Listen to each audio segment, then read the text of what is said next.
ko tugize Imana rero uno munsi uyu mugambi tukaba tushize ku mugaragaro nka Eden Microfinance twagomba tufatireho akanya ko kugira ngo dukebure abarundi benshi cyane cyane abanywanyi ba Eden Microfinance.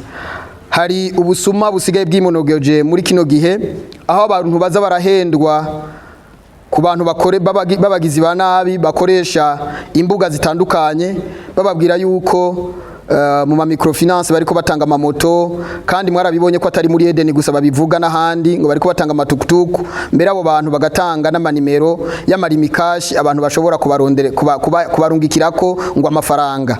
Twagomba dukebure abanywanyi bacu ntihagire umunywanyi wa Eden Microfinance asubira kwibwa canke yo kwibwa kubera gusamara. Eden Microfinance ikorana na konte y'umuntu igakorana na nimero ya limikash canke na nimero ya kastel yawe wewe munywanyi wa Eden.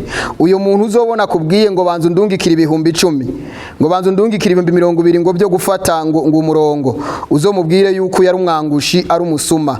Eden Microfinance abakozi bayo bari kwije bari mu gihugu cyose kandi bagenda bambaye umwambaro baranga bafise nibibaranga mugabo kandi nta munywanyi agenda nta mukozi wa Eden agenda aratoza amahera mu gisagara. Twagomba rero dutera kamo abanywanyi ba Eden Microfinance bari hirya no hino mu gihugu umwe wese amenyere gukoresha konte yiwe amenyere gukoresha nimero yiwe ya limikash amenyere gukoresha nimero yiwe ya kastel mu gihe izo nimero ziwe twazihuje ni konte yiwe. Ntiyagire rero abantu basubira kwibwa bariko barahendwa ngo hari amamoto ari karatangwa. Eden Microfinance ntitanga amamoto, Eden Microfinance ntidandaza amatukutuku, Eden Microfinance ntidandaza imiduga, ahubwo Eden Microfinance nishira hamwe ryabashiriweho kugira ngo ribabikire uburyo bwanyu mu bukeneye mu bubikure kugira ngo ibikorwa mukeneye bigende neza.